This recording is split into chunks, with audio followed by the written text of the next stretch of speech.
같이 기도하겠습니다. 이 율법책을 내 입에서 떠나지 말게 하며 주야로 그것을 묵상하여 그 안에 기록된 대로 다 지켜 행하라.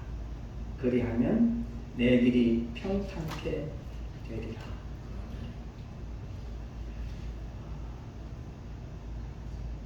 아버지 하나님, 이제 주님의 말씀을 상고하고자 합니다. 성령님 충만히 임하여 주셔서 이 부족한 종의 마음과 있습니다. 생각을 주장하여 주셔서 오늘 꼭 필요한 말씀 증거되게 하여 주옵소서. 성령님 충만히 임하여 주시고 말씀을 전하는 자나 듣는 자가 한마음 한뜻이 되어서 주님께 영광 돌리는 귀한 시간 되게 하옵소서. 감사드리며 우리 주 그리스도 예수님 이름으로 기도하옵나이다. 아멘. 아멘. 여러분 5월은 가정의 달인 줄 잘 아시죠? 그래서 우리 성도님들 각 가정에 우리 주님의 평안이 가득하기를 기원합니다. 또 우리 교회는 같은 아버지를 섬기는 하나님의 아들과 딸, 큰 의미로 우리는 하나님의 한 가정입니다. 그러므로 우리 교회에도 하나님의 평강이 가득 넘치기를 간구합니다. 어떤 한 목사님이 한 분을 늘 길에서 만나면, 누구든지 만나면 샬롬하고 인사하는 그런 습관이 있었다고 합니다. 샬롬이라는 뜻을 여러분 잘 아시죠? 히브리 말인데요. 평화, 평안, 평강을 뜻하는 히브리 원어죠. 지금도 유대 사람들은, 이스라엘 사람들은 이 샬롬이라고 하는 말로 인사를 하고 있습니다. 이 목사님이 한 번은 길을 가시는데 어떤 분이 얼굴이 시커멓게 타시고 온몸이 뼈만 앙상하게 깡마르신 분이 길을 지나가시더랍니다. 이분은 그냥 습관대로 지나가면서 그분에게 샬롬하고 인사를 하고 지나갔습니다. 그런데 그 다음 주 이제 예배를 드리는데 그분이 예배에 오셨어요. 오셨는데 예배만 드리고 그냥 이제 친구하지 않고 그냥 먼저 싹 가셨습니다. 그렇게 주일마다 오셔서 예배만 드리고 그냥 돌아가시는 거예요. 그렇게 3개월을 넘게 하셨습니다. 3개월쯤 지난 후에 그분이 목사님을 찾아오셨어요. 찾아와서는 목사님, 저하고 식사 한번 하십시다. 제가 식사 대접을 하겠습니다. 그러더래요. 그래서 이제 같이 식사를 하게 됐죠. 그러면서 그분의 사정을 이제 다 알게 되었습니다. 그분은 얼마 전까지만 해도 비즈니스도 잘 되시고 명예도 있으시고 건강하셨고 또 가정도 평안하고 자녀들도 잘 되어서 그 무엇도 부족함이 없는 삶을 아주 만족하게 사시던 분이셨어요. 그런데 언제부턴가 갑자기 몸이 나른해지고 피곤하고 얼굴색이 검어지면서 이 몸이 굉장히 힘들어졌다는 거예요. 그래서 이분이 병원에 가서 진단을 해보니까 놀랍게도 간암 말기. 의사 선생님이 뭐라고 말씀하시느냐면 당신이 이제 3개월밖에 살 수 없다고 이렇게 선언을 하신 거예요. 그러니 여러분 본인은 얼마나 놀랐겠습니까? 그것뿐만 아니라 온 가족, 친지들이 전부 다 어찌할 바를 몰라 해서 황당해하고 전부 다 지금 상황이 너무 힘들어집니다.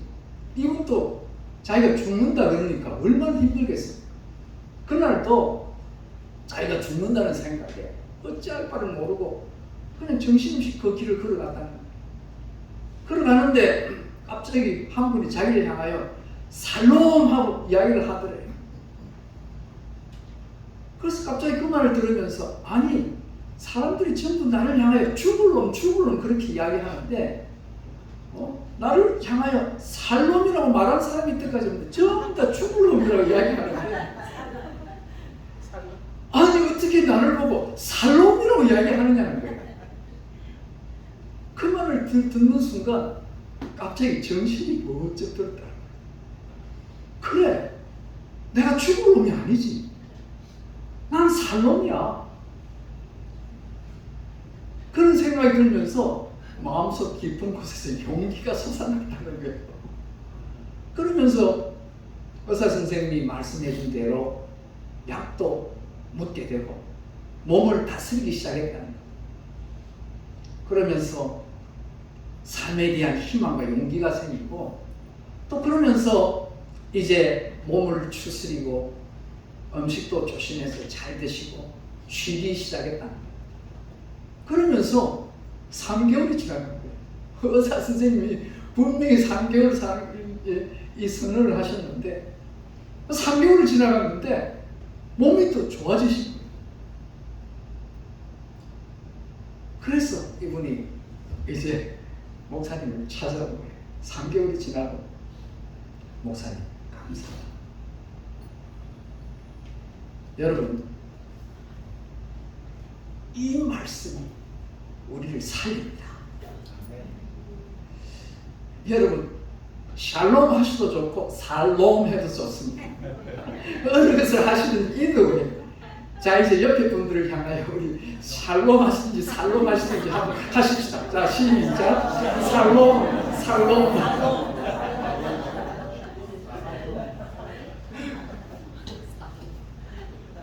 이득이 좋습니다. 이 주님이 하시는 귀한 말씀이죠.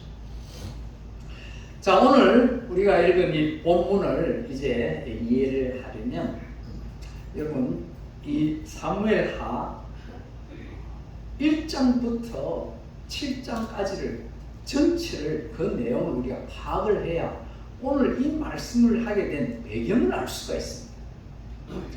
그래서 제가 이제 한 10분 정도 사무엘하 1장부터 7장까지 빠르게 그 상황을 설명을 드리겠는데요. 여러분께서는 이 성경 말씀이 스크린에 뜹니다. 그러면 제가 그 스크린 이 성경을 다 읽지는 않을 겁니다. 그러니까 여러분 제 말씀을 들으면서 눈으로는 스크린 하나님 말씀을 보면서 7장까지 온 그 상황을 여러분 한 10분 빠르게 잘 이해를 하시기 바랍니다. 자, 여러분 우리가 사무엘상 맨 마지막이 무엇인지 아시죠? 사울이 죽습니다. 요나단과 함께 블레셋과의 전쟁에서 죽습니다. 그러면서 사무엘하 1장에 들어가면 다윗이 사울 왕과 요나단을 향하여 애도하는 애도의 글이 쭉 나옵니다. 그러면서 이제 사무엘하 2장을 보면 다윗이 드디어 유다의 왕이 됩니다. 그러니까 사울이 죽었으니까 당연히 이제 이스라엘의 왕이 있어야 되지 않습니까? 그래서 이제 유다 백성들이 다윗을 찾아와서 다윗에게 기름을 붓고 왕으로 세웁니다.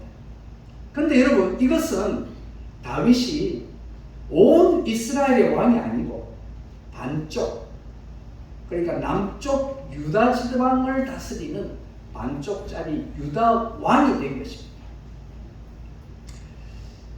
그리고 사울이 죽은 후에 사울의 아들 이스보셋이 북쪽 이스라엘의 왕이 되었습니다.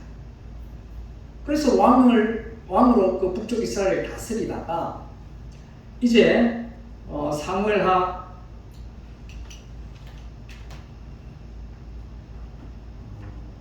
2장 사무엘하 5장 3절을 보면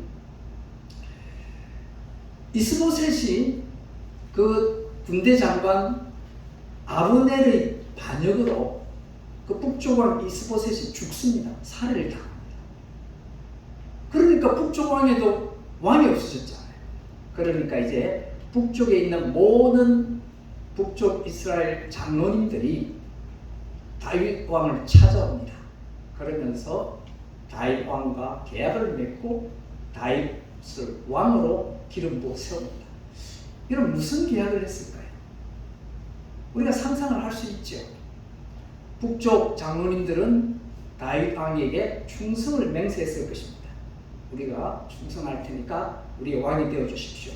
그 대신 다윗 왕은 이전에 가졌던 사울 왕에 대한 앙금을 다 푸시고 우리를 당신의 백성으로, 남쪽과 똑같이 우리를 당신의 백성으로 맞아주시고 돌봐주시고 사랑해 달라고 그런 언약을 분명히 맺었을 거예요. 그것은 우리가 뭐 성경에 기록 안 돼 있다 하더라도 무슨 언약인지 우리가 다 알 수가 있습니다. 그렇게 언약을 맺고 이제 드디어 다윗이 온 이스라엘의 왕이 됩니다. 자, 그러고 나서 다윗이 온 이스라엘의 왕이 된 후에 다윗이 한 것이 뭐냐면은 사무엘하 5장 9절에서 12절을 보면 다윗이 그때까지는 헤브론 남쪽에 성읍, 남쪽에 이제 수도를 정하고 거기에 성읍이 있었습니다. 그런데 이것은 온 이스라엘을 다스리기에는 너무 한쪽으로 치우쳤잖아요. 그래서 이스라엘을 효과적으로 다스리기 위해서 온 이스라엘의 한 복판에 있는 예루살렘 그 성을 자기가 이제 수도로 정하기를 원했습니다. 그런데 그 당시 예루살렘은 여부수족이 차지하고 있은 천의 요새 난공불락의 아주 든든한 도성이었습니다. 그러나 하나님의 은혜로 다윗이 그 성을 탈취하고 그 성을 이제 다윗 성이라고 부르게 됩니다. 자, 그렇게 되면 여러분 이제 다윗이 남과 북을 다 통일하고 수도도 가장 이상적인 자리에 자리를 잡았습니다. 그러면서 이제 블레셋의 그 침입도 두 분이나 다 막아내면서 온 땅을 이제 왕권으로 안정되게 만듭니다. 이것이 이제 사무엘 우리 5장 9절과 12절의 그런 내용이 됩니다. 그러면서 여러분 두로 왕, 그 이제 옆에 있는 왕이죠. 두로 왕이 이 소식을 다 듣고 다윗에게 백향목, 또 목수, 또 석수공 모든 것을 다 공급해 줌으로써 다윗이 그 예루살렘 성 안에 다윗 궁전을 아주 잘 짓습니다. 자, 그러니까 이제 다윗이 왕으로서 할 수 있는 일은 다 한 셈입니다. 인간으로 할 수 있는 모든 권력을 이제 다 장악한 셈이죠. 자, 그런 후에 다윗이 무엇을 생각했겠습니까? 드디어 사무엘하 6장을 우리가 보게 됩니다. 사무엘하 6장을 보면 6장 3절에 다윗이 드디어 하나님을 생각하게 되죠. 하나님께서 나에게 이 좋은 것을 다 베풀어 주셨는데 내가 하나님께 할 수 있는 일이 뭘까? 그 마음속에 무엇이 있었겠습니까? 우리 하나님을 내 마음 중심에 모셔야 되겠다고 하는 그 선한 소망이 생겼습니다. 그러면서 이제 어떻게 합니까? 여호와의 궤를 다윗 성으로 옮겨오기를 원합니다. 그러면서 이제 우리가 너무 잘 알죠. 그 아비나답의 집에서 이제 그 다윗의 궤를 여호와의 언약 궤를 옮겨오면서 여러분 그 이야기 잘 아시죠? 그 언약궤를 수레에 실어서 이렇게 옮겨옵니다. 그러다가 그 수레가 나봇이 타자에서 튀니까 그곳에 같이 오던 우사가 그 하나님의 궤를 만지자마자 하나님께서 그를 치셔서 죽는 일이 발생합니다. 다윗이 깜짝 놀랐죠. 하나님의 궤를 옮겨오는 것을 그 자리에서 중지했습니다. 제 생각인데요. 다윗이 아마 무엇이 잘못됐는지 그 당시 바로 파악을 못했던 것 같아요. 자기 생각에는 하나님께서 여호와의 궤를 옮기는 것을 기뻐하지 않으신 것 같다 이렇게 오해한 것 같습니다. 그러니까 그 자리에서 그냥 멈추고 그 괴를 이제 사무엘하 6장 15절에 보면은 아니죠. 6장 7절에 보면은 그것을 오벤 에돔의 그 가드 사람, 이방인 출신이죠. 가드 사람 오벤 에돔의 집에 그 하나님의 괴를 거기로 옮겨놓습니다. 자, 그런데 놀라운 것은요, 하나님께서 그 오벤 에돔의 집에 그 괴가 그저 한 3개월 정도 머물렀습니다. 오랜 기간이 아니었죠. 그런데 그 오벤 에돔의 집에 큰 복을 내리십니다. 그 소식을 들은 다윗이 그때 깨닫는 것입니다. 여호와의 언약궤에 문제가 있는 것이 아니고 여호와의 언약궤를 옮긴다는 것 자체의 문제가 아니구나. 내가 뭔가 분명히 잘못했다. 그것을 깨닫게 되죠.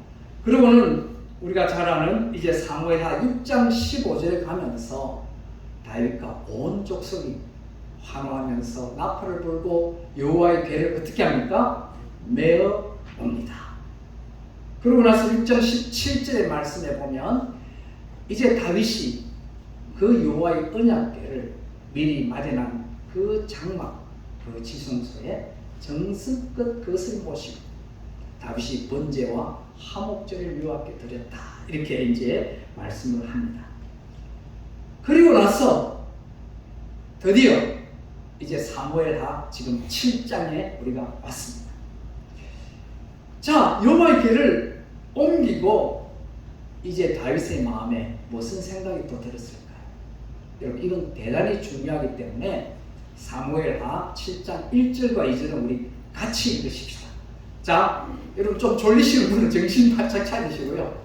자, 1절과 2절 같이 한번 읽겠습니다. 자, 시작. 여호와께서 주일에 모든 문수를 물질러서 왕으로 궁에 평안히 살게 하실 때에 왕이 선지자 나단에게 이르되 볼지어다 나는 백향목 균에 살거늘 하나님의 궤는 휘장 가운데 있도다. 여러분, 이게 무슨 말입니까? 자기는 지금 백향목과 돌로 만든 으리으리한 궁전에 사는데 하나님의 여호와께는 어찌하여 그냥 천막으로 친 그냥 텐트죠.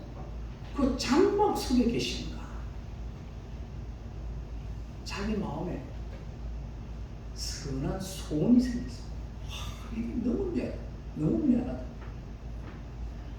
그래서 나단 선지자를 불러서 이제 그 말은 결국 이제 나도 우리 주님이 그 언약궤를 모시고 정말 좋은 성전을 지어야 됩니다. 그렇게 이제 이야기를 생각을 말을 전하는 것입니다. 여러분, 그런데 이 말씀에 대해서 사무엘하 7장 5절에 가면 주님께서 이렇게 말씀합니다. 자, 나단아, 네가 가서 내 종 다윗에게 말하기를 네가 나를 위하여 내가 살 집을 건축하느니라. 이 무슨 말입니까?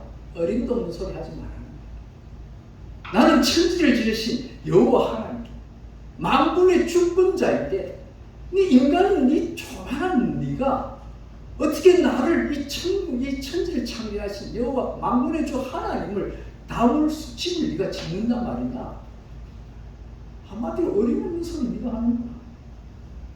그러면서 하나님께서 하시는 말씀이 뭐냐면, 야야, 네가 나의 집을 짓는 것이 아니고 내가 너의 집을 지어주겠다고 말씀하십니다. 이건 참 놀라운 말씀입니다. 왜 그렇죠? 하나님께서 다윗의 그 신중을 보신 것입니다. 다윗이 지금 집을 지으려고 시작한 것도 아니고 집을 지은 것도 아닙니다. 단지 뭐 했습니까? 마음속에 선한 소원을 가진 것뿐입니다. 이제 그 마음을 보시고 우리 주님이 다윗에게 말씀하시는데요. 계속해서 세 가지 아주 큰 축복의 언약을 말씀하십니다. 자, 보실까요? 아주 놀라운 축복을 말씀하십니다. 자, 첫째, 내 이름을 위대하게 만들겠다. 7장 9절. 사무엘하 7장 9절. 자, 한번 같이 읽을까요? 자, 시작. 네가 가는 모든 곳에서 내가 너와 함께 있어 내 모든 원수를 네 앞에서 멸하였은즉 땅에서 위대한 자들의 이름같이 내 이름을 위대하게 만들어 주리라. 그리고 두 번째 또 놀라운 말씀을 하십니다. 7장 11절. 자, 이것도 같이 한번 읽어볼까요? 시작. 전에 내가 사사에게 명령하여 내 백성 이스라엘을 다스리던 때와 같지 아니하게 하고 너를 모든 원수에게서 벗어나 편히 쉬게 하리라. 여호와가 또 내게 이르노니 여호와가 너를 위하여 집을 지키고 너를 평안케 하리라. 내가 너희 집을 지어주겠다. 다윗이 하나님의 집을 짓는 것이 아니고 하나님께서 다윗의 집을 지어주겠다는 거예요. 얼마나 엄청난 축복. 그러면서 세 번째, 영원한 축복을 약속하십니다. 자, 이것은 너무 유명한 다윗의 하나님의 언약. 이것을 소위 말해서 우리 신학적으로 다윗 언약이라고도 합니다. 자, 사무엘하 7장 16절 다 같이 읽겠습니다. 시작. 내 집과 내 나라가 내 앞에서 영원히 보존되고 내 왕위가 영원히 견고하리라 하셨다. 아멘. 이 말은 물론 다윗의 그 왕권이나 그 후손들이 영원하겠다는 뜻도 있지만 그것뿐만이 아닙니다. 다윗의 혈통에서 우리의 메시아 그리스도 예수께서 거기서 나오셨어요. 영적 이스라엘인 우리 예수님 믿는 성도와 우리 모든 교회를 위해서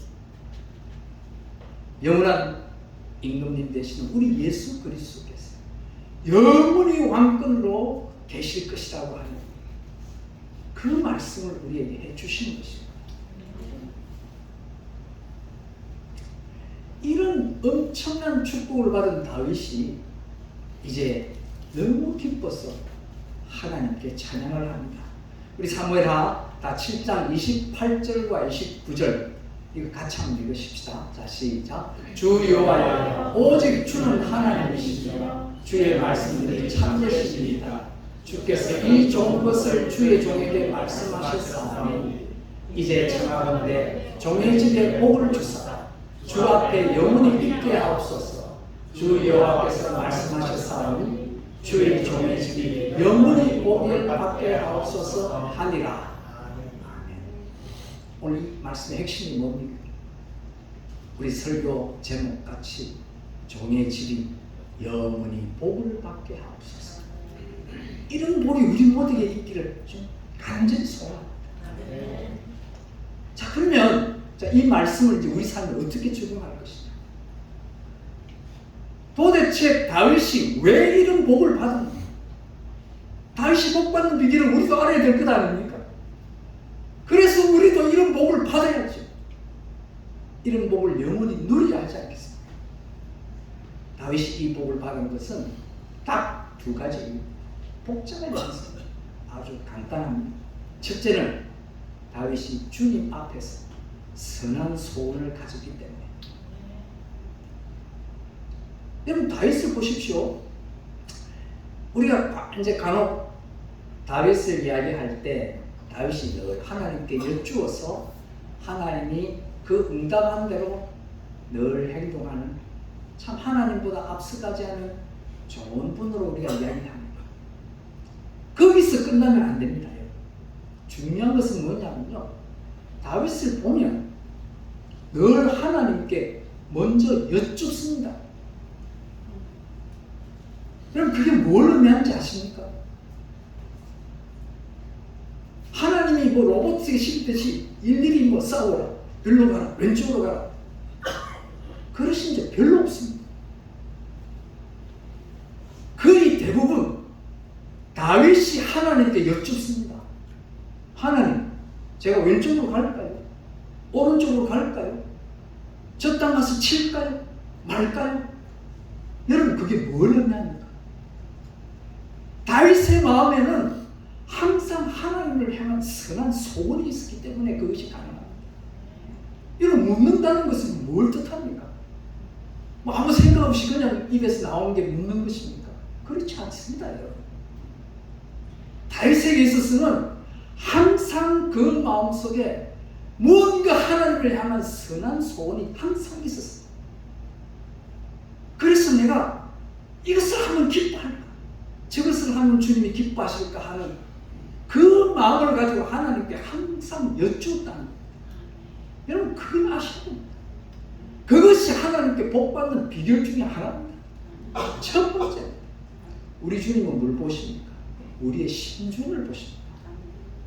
우리의 생각을 보신다는 거죠.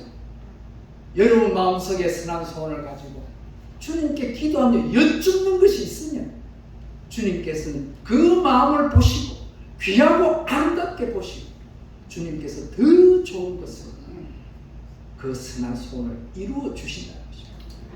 그 소원을 이루고 못 이루는 것은 하나님께 달렸습니다. 이루고 안 이루는 주님의 뜻입니다. 이루어도 좋고 안 이루어도 좋습니다. 주님이 원하시는 건 뭡니까? 우리 속에 있는 선한 소원, 꼭 기억하시기 바랍니다.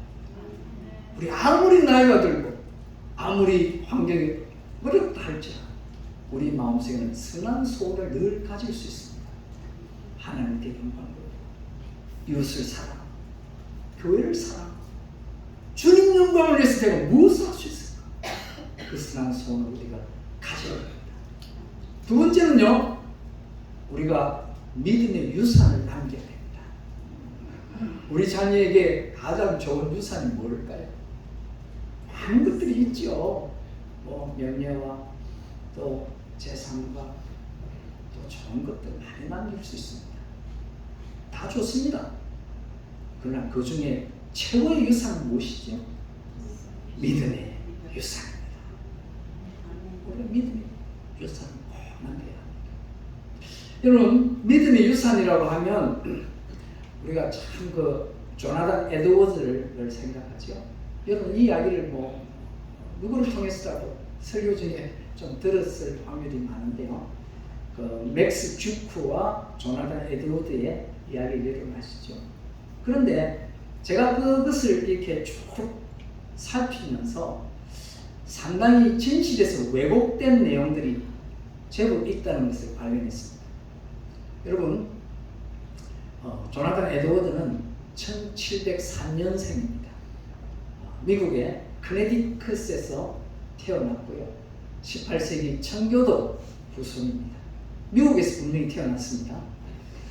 그리고 맥스 주크라는 분은 1720년도에 뉴욕에서 태어나신 분이고 네덜란드에서 이민 온 네덜란드의 후손입니다. 그러니까 두 분 다 분명히 미국에서 태어났습니다. 어떤 분들은 뭐 청운의 꿈을 갖고 영국에서 한 사람은 돈 많이 벌기 위해서 왔고 한 사람은 하나님을 섬기기 위해서 2000년이 왔다. 그건 역사적 사실이 아닙니다. 역사적 사실은 두 분 다 미국에서 태어나셨습니다. 한 분은 커네티컷, 한 분은 뉴욕에서 태어나셨고요. 또 어떤 분들은 두 분이 친구라고 이야기하는데 사실은 17년 정도 나이 차가 나면서 두 분은 친구도 아니고 서로 알지도 못하는 사이. 완전히 별개의 두 분이 그렇게 됐는데요. 1900년도 웨인이라고 하는 1900년도에 교육학자의 웨빈이라고 하는 그 분이 1900년도 미국의 교육학자 알버트 윈식이라고 하는 분이 1900년도에 이 두 분의 가계도를 조사를 해봤습니다. 이 두 분들의 후손들이 어떤 영향을 미칩니까? 그러니까 18세기 분이니까 5대 한 150년 동안 온 그 가계도를 이렇게 쭉 살펴보았다는 것이죠.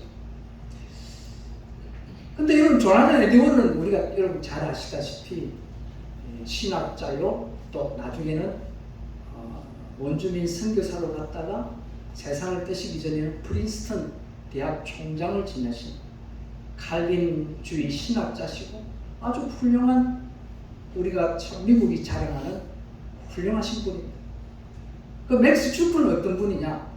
이분은 그렇게 악한 사람이 아니었습니다. 그 역사적 기록에 가면 이분은 아주 자연주의 애호가였습니다. 그래서 캠핑을 하면서 낚시와 사냥과 새 잡는 것을 아주 좋아했다고 합니다.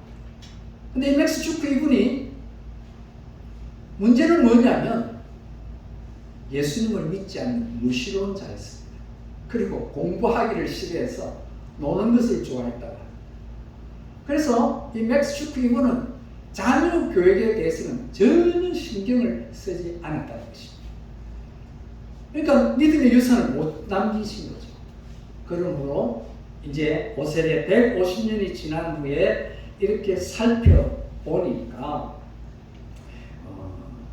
맥스 주프에는 후손이 약 1200명이 태어났는데 그 중에 310명이 거짓, 150명이 범죄자, 알코올 중독자 100명, 매춘부가 40명, 그 다음에 유아 시절에 죽은 아이가 300명, 나머지 400명 정도는 그럭저럭한 삶을 살다가 갔다는 거죠.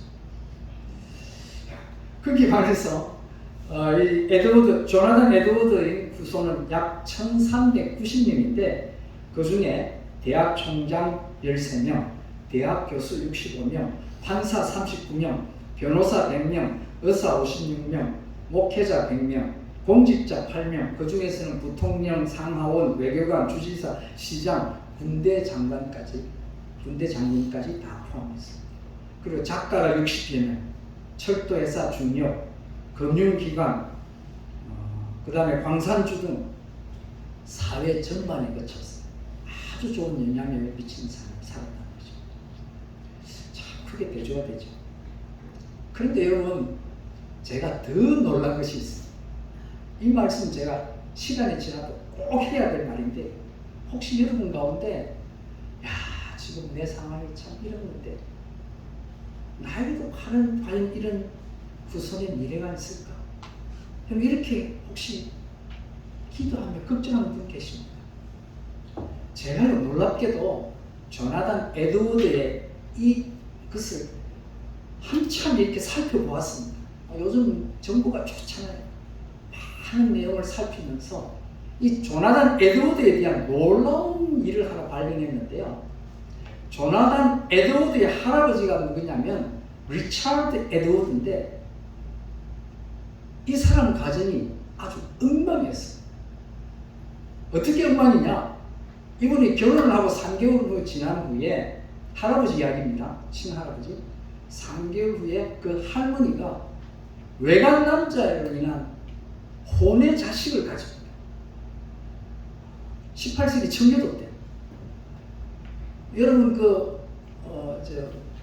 붉은 글 좋은 글씨 그 호나단의 것은 붉은 좋은 글씨란 소설 여러분 잘 아시죠? 그 당시 어떤 삶을 살았는지, 그 청교도의 엄격한 그 당시 그 가정에 혼의 자식이 생깁니다. 그리고 그 부부가 얼마나 싸움을 했는지 부인이 칼을 들고 남편을 죽이려고 했고 결국 두 사람이 이혼을 합니다. 지금이 아니고요. 여러분 18세기 청교도 시대. 도무지 그 당시로는 상상도 할 수 없는, 그 당시로 치면 막 나가는 폐렴적인 완전히 끝장나는 가정이었어요. 도무지 소망이 없는 가정이었어요. 그렇게 흉악한 그런 가정 속에서 어떻게 조나단 에드워드 같은 훌륭한 사람이 났을까요? 해답은 그 아버지에 있었습니다. 아버지 디모티 에드워즈는 그런 어려운 환경 속에서도 예수님을 잘 믿었고요. 하버드 대학에 가서 우수한 성적으로 졸업했습니다.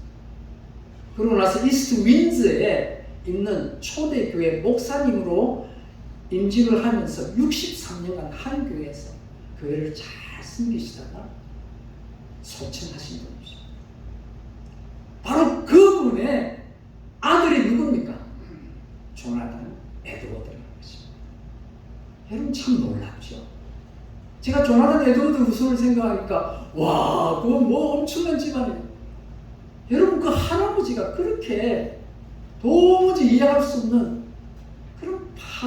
그런 집안에서 결국 그런 집안 환경에서 자랐지만 예수 그리스도를 믿고 예수 그리스도를 나의 주인으로 모시는 순간 그 후손들이 달라졌다는 것입니다. 여러분, 우리 잘 아는 말씀 있죠? 지난번에 우리 다 배웠던 고린도서 5장 17절. 자, 한번 배워보실까요? 그런즉 누구든지 그리스도 안에 있으면 새로운 피조물이라. 이전 것은 지나갔으니 보라, 새 것이 되었도다. 아멘. 그렇습니다. 여러분, 지금 우리의 상황이 어떠한지 우리가 정신 차리고 예수 그리스도를 잘 믿으면 우리 후손의 삶이 바뀌는 것입니다. 이것이 예수 그리스도께서 이 땅에 오신 그 좋은 뜻입니다. 우리를 구원하시기 위해서 하늘 보좌 이 땅에 오셔서 고난 받으시고 십자가에서 피 흘려 죽으시고 부활하신 승리하신 우리 주 예수 그리스도가 우리 속에 임할 때 우리의 삶이 변한다는 것입니다. 이런 말씀을 마치겠습니다. 우리 두 가지 기억하십시다. 무엇입니까? 우리 선한 소원을 가지십시다. 나이가 들든 무엇을 하든 여러분, 우리 주님의 영광을 위해서, 우리 사랑하는 이웃과 가정을 위해서, 그리고 우리 하나님의 몸된 교회를 위해서 우리 선한 소원을 놓지 말고 꼭 잡으십시다. 두 번째는 믿음의 유산. 나의 상황이 어떠하든지 상관없습니다. 내가 우리 주님을 믿고 믿음의 유산을 붙들 때에 주님께서 우리 후손의 모든 삶을 바꾸실 것입니다. 이런 은혜가 그리하여서 여러분이 주님 앞에 나와서 담대하게, 자, 우리 다 같이 오늘 설교 제목 다 같이 한번 다 읽으실까요? 자, 시작. 종의 집이 영원히 복을 받게 하옵소서. 아멘. 이 은혜가 우리 모두에게 있기를 주님의 이름으로 축원합니다. 기도하겠습니다. 아버지 하나님, 참으로 감사합니다. 저희들은 부족합니다. 그러나 우리 성령님 저희 마음속에 충만히 임하여 주셔서 주님이 원하시는 선한 길로 인도하여 주옵소서. 그 무엇보다도 이제 결단하고 주님 안에서 선한 소원 갖게 하옵소서. 지금 우리의 상황이 어떠하든지 우리 예수 그리스도를 내 구주로 믿으며 그 복음을 붙들고 그 믿음의 유산을 남겨주고 귀한 저희들 삶이 되게 하여 주옵소서. 감사드리며 우리 주 예수 그리스도 이름으로 기도하옵나이다. 아멘.